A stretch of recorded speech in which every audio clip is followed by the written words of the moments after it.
Like many industries, COVID-19 took airlines by surprise. It was the second week of January. I was at a conference meeting with a bunch of carriers, and word started trickling out about this virus going around in China. By March, that virus had turned the world upside down and began grounding flight after flight. Was there anything that prepared you guys at all for COVID-19?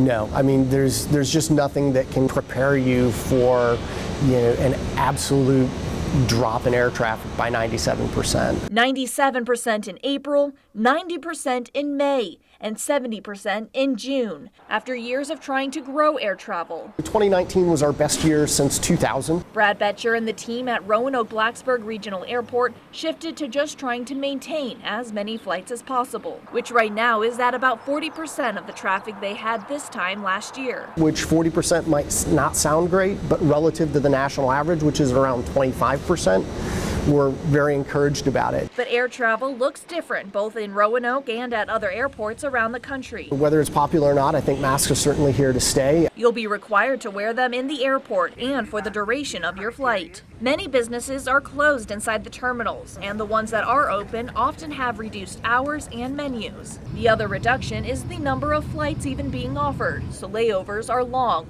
gates empty, and tickets expensive. Where you have to make a decision on your comfort level is there are some carriers that are selling only 60% of the airplane versus carriers that are filling 85 to 100% of the aircraft. Of the 4 airlines that fly in and out of Roanoke, Delta and Allegiant sell 60 to 65% of their seats, leaving out the middle seat for social distancing. United is selling about 85%, and American announced earlier this month that it will be filling planes up to 100% capacity. It boils down to what risk people are willing to take. So if you're not comfortable being next to somebody, that sort of should drive your consumer decision. But many travelers say the risk isn't going to keep them grounded. Still faster than driving. Debbie and David Gamache came to Roanoke to visit their grandbabies and said the biggest difference from pre-COVID travel is the emptiness. And there's just less people.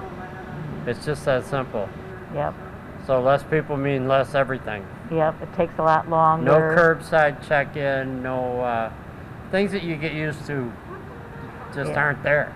Betcher said ROA is still one of the region's best hopes for economic recovery. There are a lot of unknowns. And its commitment to the community is stronger than ever. We're doing everything we can to work with our carriers to make sure that we can provide the service to people that need it and be an economic engine to help revitalize the region when businesses start traveling or just people want to travel to get out of town.